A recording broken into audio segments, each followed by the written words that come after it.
In the U.S., deadly wildfires are tearing through Southern California. Strong winds this weekend are expected to fuel the flames. At least one person has died, 4 others have been injured. More than 13,000 people are without electricity. Firefighters have been working non-stop for days to put out 6 different blazes. California's governor will survey the damage and meet with emergency responders in the coming hours. Well, CNN's Kyung Lah joins me now live from Ventura, California. And as I mentioned, Kyung, these fires have now become deadly. Just bring us up to date with the latest. It underscores how dangerous these fires can be. It was a 70-year-old woman a few days ago who was trying to escape this fire, the Thomas fire here in Ventura County. As she was driving away, there was a car crash, and then she died of smoke inhalation, and it also appears from burn injury. So what was she trying to escape? It was this, a fire that roared not just through this one house, leaving almost nothing behind, but as my photojournalist Dyke Demas turns and takes a look to the left, another house, and it is as far as you can see. There are approximately 500 homes just in this one fire that have been destroyed.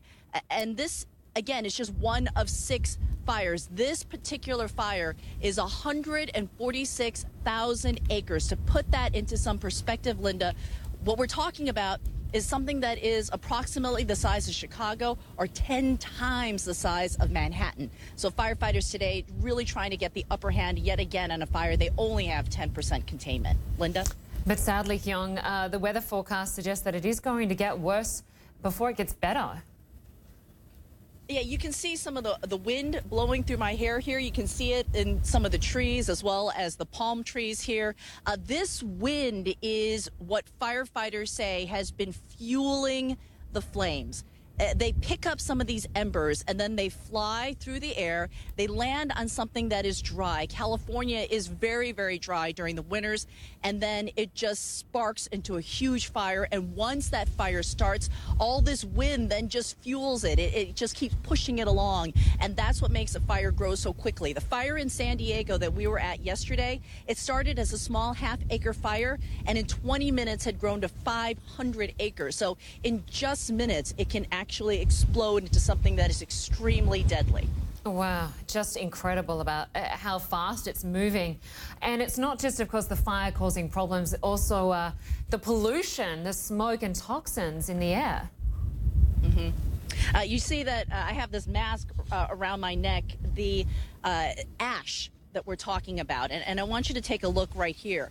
All of this is burned down from a house. We're talking about everything that you can think of that keeps a house together, everything inside a house, a car, gasoline, fumes, all of that just blows up in the air, and then that's something that you breathe in, firefighters, emergency rescue people, but also it just then sits in the air, starts to sift down, and everyone starts to breathe that in. So there have been a number of alerts from the American Cancer Society, from various health agencies across the state, warning people to try to wear masks, to try to avoid being outside. My children are in Los Angeles County. We're only 20 minutes away from the nearest fire, and the school isn't letting them play outside because of the air conditions, and that's not in the immediate fire zone. So throughout Southern California, a lot of concerns about the quality of the air, Linda. Wow. All right, Kyung Lah, take care there, and thanks for coming up for us.